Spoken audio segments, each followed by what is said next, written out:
boon with this controversy is that Jeremy had a newfound angle to solicit donations. One that could weaponize culture and anger, a combination that would bring him much strife, but also considerable wealth.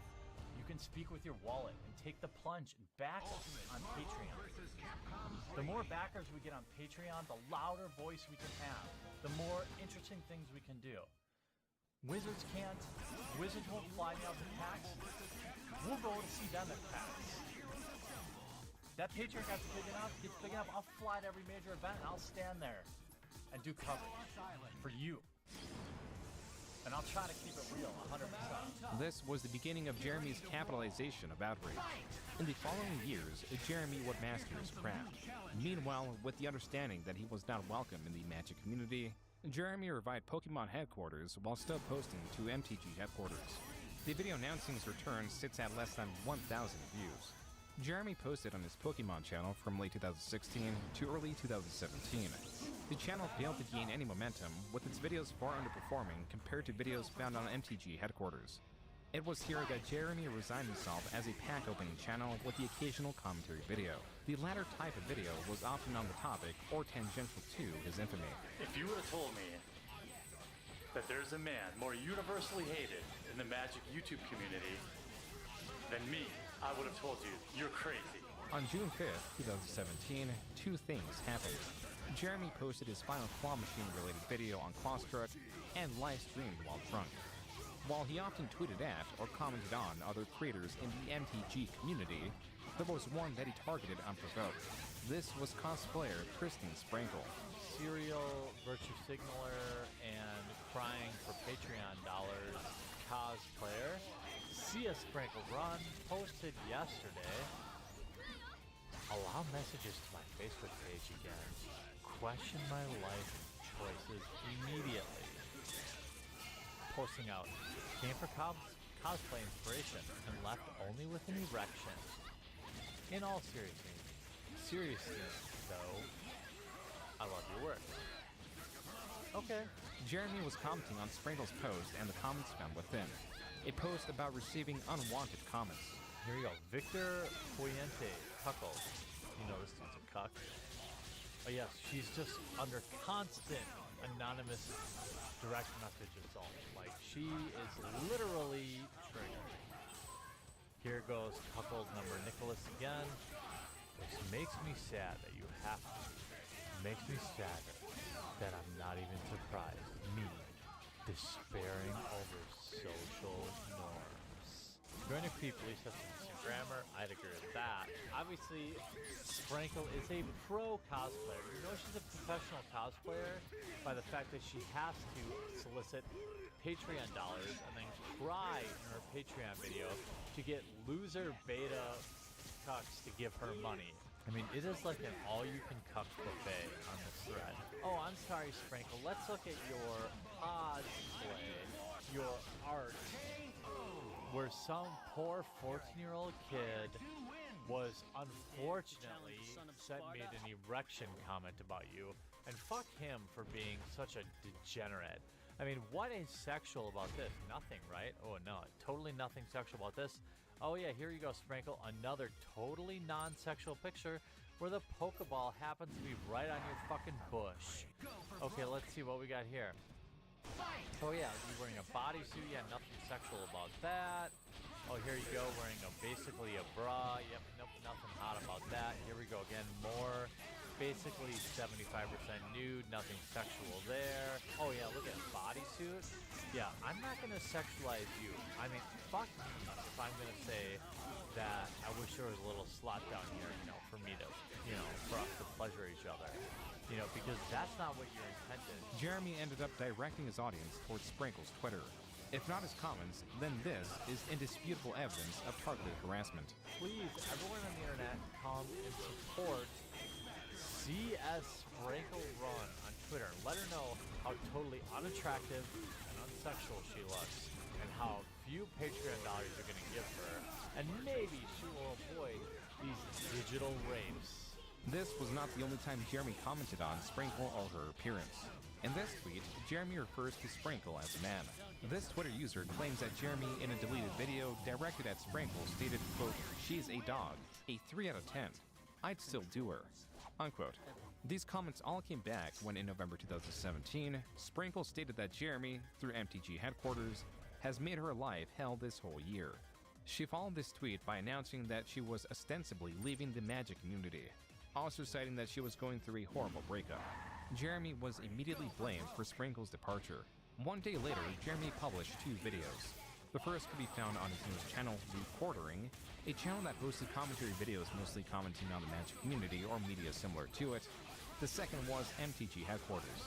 These videos bring attention to the ongoing campaign to get him banned from Magic the Gathering, a campaign whose supporters were galvanized with the departure of Sprinkle. Commenters and creators alike were calling on Wizards of the Coast to take action, pointing out Jeremy's comments. Yet there was one often missed. A video in where Jeremy does not target a specific creator, cosplayer, or commentator. Rather, Mark Rosewater, the head designer for Magic the Gathering. I ran a similar scientific poll, and I even asked everyone to tell the truth. I said, hey, quick poll. How many of you did Mark Rosewater touch inappropriately? Parentheses, tell the truth, internet. Since internet polls are scientific fact, consider this your trial, Mark Rosewater. Now, I know he has me muted. That's fine. Jeremy created a poll insinuating that Mark Rosewater was a predator even after Mark had blocked him. This was Jeremy's attempt to discredit Twitter polls and also his response to Mark Rosewater citing a Twitter poll as evidence. Suffice to say, Jeremy had time and time again made himself known to senior employees at Wizards of the Coast. On November 26, 2017, the professor uploaded a video attempting to speak to the MTG community and reach Jeremy. He calls for de-escalation, for community members to stop harassing Jeremy and for Jeremy to stop his own campaign, even though he knows how unlikely that is. This video was far more comprehensive than any other video commenting on the ongoing scandal. Most importantly, it contained a great deal of evidence that Jeremy was persistent in harassing his online targets.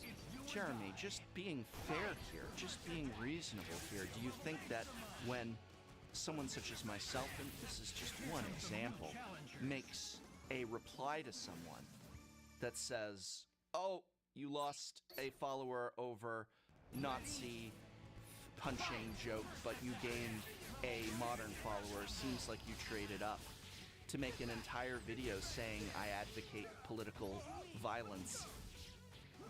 I received so many comments about Nazis and the Holocaust and my being one and what I'm doing.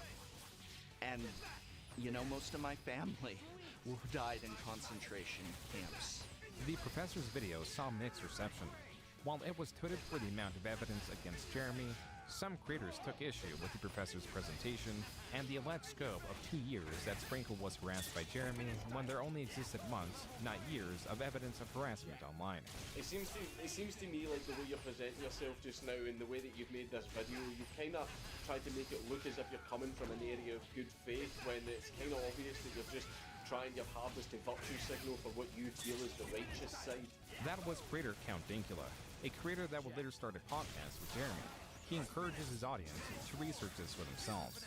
Advice that will go well to Jeremy's own response to the professor's video, not found on MTG headquarters, but on The Quartering. Jeremy's video opened with the professor's minor comment about Nazi comments. Did you just evoke concentration camps to strengthen your video about mean tweets? Jeremy failed to engage with the overarching argument that Jeremy is disruptive and that he encourages unwelcome comments. Instead, Jeremy chooses to comment on the professor's superficial qualities. I want to point out, look at how disheveled he looks. How he has kind of a lazy face. His hair's all awry. This is on purpose, okay? This goes on for about 2 minutes. Jeremy fails to state anything of substance. It is then that Jeremy claims that the professor's video was so well researched that it must have been a collaborative effort. Jeremy then presents this theory as fact and states it as proof that there is a secret collaborative movement to smear him. Jeremy then reframes the professor's overarching argument, claiming that there is no evidence that he harassed creators like Sprinkle. Instead, there is only evidence that he is a quote-unquote asshole. To go even further, Jeremy claims he is the target of wide-scale harassment, and that Sprinkle failed to provide any evidence herself that she was harassed online by Jeremy, discounting any evidence directed towards her because she was not the one who sourced it. The difference between this cosplayer and me, of course, is I actually showed the hundreds of messages I received. I showed the actual threats. I showed people sending me the names of my parents and their address. Jeremy, to discredit the professor and those against him, continued to claim there was no evidence against him, also insinuating he did not delete anything. There's evidence, but he must have deleted it. Or in this case, the professor insists I did. While Jeremy does delete evidence, as was made clear as far as a year ago during his first major scandal, allegedly, the live stream where Jeremy fantasized about a slot in Sprinkle's morph suit and directed his audience to her Twitter page was taken down by YouTube under a community guideline strike, making it difficult to source larger portions of it. It also did not help that many of his Twitter accounts were recently banned. And while Jeremy questioned the professor or Sprinkle receiving harassment or unwanted attention, he provides evidence of such a thing, but only against him, citing the negative effects the professor's video had on his channel. I have never blamed the professor for the barrage of hate that came my way after he made this video. 1,000 people unsubscribed from Unsleeved Media after he did this video. Jeremy goes as far as to insinuate that Sprinkle is responsible for the harassment he is now receiving. At Christine Sprinkle, who I think most humans would be infuriated at. She posted a dangerously false tweet. Let the hate mob ascend on me for going on 2 weeks now, and has done nothing to correct the situation. Though Jeremy claimed that the professor is a manipulator and failed to bring a shred of evidence forward, Jeremy, in his video response, skips all the evidence presented. Notice how in Jeremy's reaction, the video inexplicably jumps. This is because Jeremy skipped from 4 minutes 24 seconds to 6 minutes 55 seconds, over 2 minutes of voice clips, portions of his removed livestream, and more than 10 tweets directed at Sprinkle or cosplayers in general. Jeremy does not acknowledge this jump, and it was not the last time he would edit around evidence. This next jump is even more egregious. Jeremy pauses the professor's video at 7 minutes 25 seconds. 1 more second and he would have displayed the evidence against him that he claims does not exist. For the next 7 minutes, the professor shows countless tweets and video clips, all of which Jeremy skips, again not acknowledging that he did so, and picking up his reaction at 5 minutes and 1 second of a 20-minute video. Jeremy closes this video by insinuating the professor is similar to Adolf Hitler. Someone who is willing, as I said, to literally evoke the Holocaust on their petty crusade to silence and ban someone whose ideas they disagree with, someone whose ideas they don't have to interact with. Nobody's forcing him to watch my videos. Nobody's forcing him to read my tweets. You know, Professor, you actually sound a lot like somebody from history that your family might be familiar with. Jeremy pressed on that there was no strong evidence proving that he had harassed anyone throughout this period, even selling a shirt in that theme, which he allegedly donated the profits of. Show me the receipts. You know what, I printed a t-shirt today that I think I'm going to link in this video, and I'm going to donate all the proceeds to whatever the most reputable men's shelter is in the area. So make sure you get your shirt with a fan-drawn face of me saying, show me the receipts. Jeremy did get the receipts. On December 7, 2017, he received an email from Wizards of the Coast notifying him that he received a lifetime ban. What does this mean? Well, I can't play in any pre-releases, I can't play in any sanctioned events, I can't play online. In fact, they actually confiscated my entire Magic Online collection. Jeremy claimed he recouped the cost of his digital collection via PayPal chargebacks.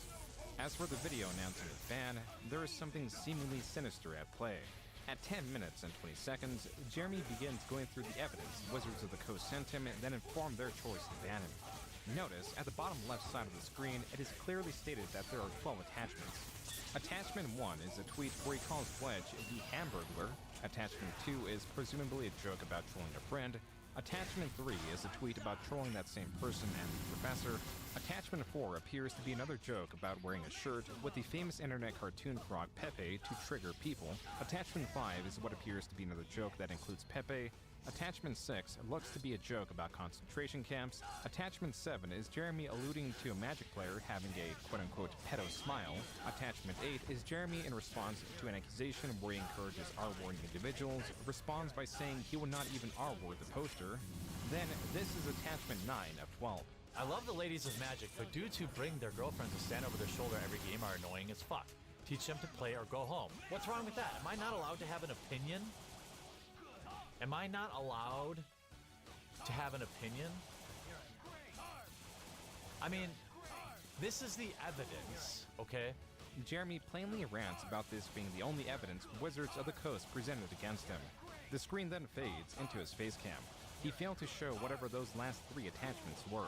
On the topic of deception is this screenshot of Jeremy defending himself in the third person, presumably failing to log into an alternate account to defend himself.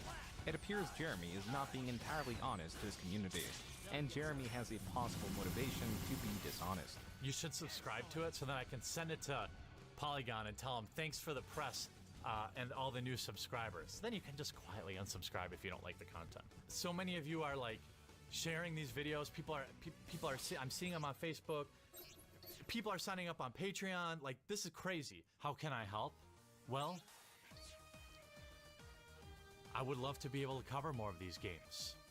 I have a Patreon where if you want to, say, throw a few bucks, that would go a long way. I have a one-time